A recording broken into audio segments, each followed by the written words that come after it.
Eigendur ferðaþjónustunnar og samtök ferðaþjónustunnar kynna örþáttinn í stuttu máli. Ég heiti Bryndís Skarphéðinsdóttir, starfsmaður Hæfnisetursins og hjá mér komin Jónína Magnúsdóttir, mannauðsstjóri Blue Car Rental. Velkomin Jónína í stúdíóið til okkar. Já, takk fyrir, gaman að vera komin. Æðislegt að hafa þig og þú varst með mjög áhugavert erindi á Menntamorgni í október og þú varst að fjalla hvað er mikilvægt að hafa stefnumótun á vinnustað til að vinna að því hafa jákvæða vinnustaðamenningu. Geturðu sagt okkur hvað stefnur Blue Car Rental er búin að vera að innleiða og leggja áherslu á til að fyrirbyggja ofbeldi og áreitni, einelti og slíkt á vinnustað? Við erum náttúrulega bara, þú veist, þegar ég byrjaði á Blue Car Rental fyrir 5 árum, að þá stofnum við fljótlega kjörfæli svona öryggisráð eða öryggisteymi sem hafði það hlutverk að gera áhættumat á starfsstöðunum og úr varð í raun og veru stefna öryggi og heilbrigði sem bara öllum vinnustafum samkvæmt lögum er uppáskylt að hafa og það er svona sú stefna sem hefur stýrt því hvernig við tökumst á við þennan málaflokk og núna erum við að fara í það í raun og veru að gera ítarlegra áhættumat. Við höfum farið í miklu breytingar á okkar starfsstöðum og við erum orðin miklu stærri. Við erum líka komið með reynslu af því og hvað við viljum kannski bæta og gera betur. Þannig að við ætlum að fara í samstarf við Verkís með það að gera ítarlegra áhættumat fyrir okkar allar starfsstöðar og í kjölfari uppfæra á þessa áætlun öryggi og heilbrigði. Og þá í raun og veru innleiða það sem að kannski hefur breyst og halda þetta innleiðingarferli þetta bara alltaf í gangi í þessum málaflokki. Þannig að já, það er planið. Það er framundan hjá okkur. Og hvað ætlið að hafa í huga helst þegar kemur að áframhaldandi vinnu við að gera slíkt áhættumat fyrir öryggi og heilbrigða vinnustað? Við, ég myndi segja að þessi sálfélagslegi þáttur sem skiptir ótrúlega miklu máli. Að við munum beina sjónum okkur vel að honum og það kannski vantar pínu meira því inn í áhættumati hjá okkur fyrir alla starfsstöðvarnar sem við gerðum áður. Þannig við ætlum að vinna þetta með starfsfólkinu. Þannig að Verkís ætlar svona að hjálpa okkur og leiðbeina okkur hvernig við eigum að gera þetta.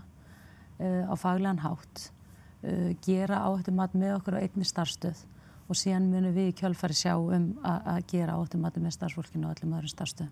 Já, þetta er nefnilega þessi sálfélagslegi þáttur, þetta er það sem hefur kannski orðið svolítið undir af því að svo mikil áhersla á heilsu á vinnustað og öryggisáætlanir og svo hugsum við ekki alveg út í sálfélagslega þátti á vinnustað.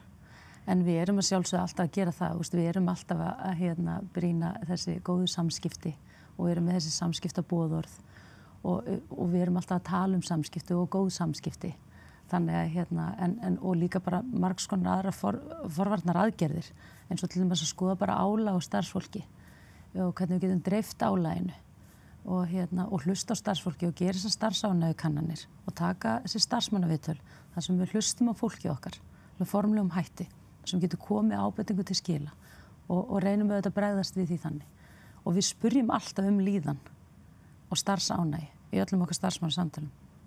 Og oftast er bara svona opna spurningi bara hvernig líður þér? Af hverju líður þér vel? Getur sagt okkur af hverju þér líður vel hérna? Eða ef við komum til líður illa af hverju? Hver eru ástæðunar?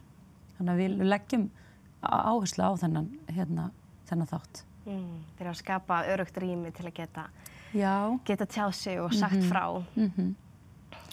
Og við erum með Mood-up starfsánægjukönnun sem vorum að taka í gagni fyrir 3 mánuðum síðan. Við erum búin að gera 3 kannanir. Það til dæmis svona endurgjafahnappur þar sem fólk getur komið með ábendingar eða spurningar nafnlaust og við svarað. Þannig að mér finnst það líka svona áhugaverður punktur inn í þetta. Það getur kannski viðrað eitthvað sem varst ekki tilbúin til að gera í persónu. Það er nefnilega brilljant. Það gleymist stundum að það er heldur ekki allir vinnustæðir þar sem að starfsmanni finnst hann öruggur til að koma og segja frá svona.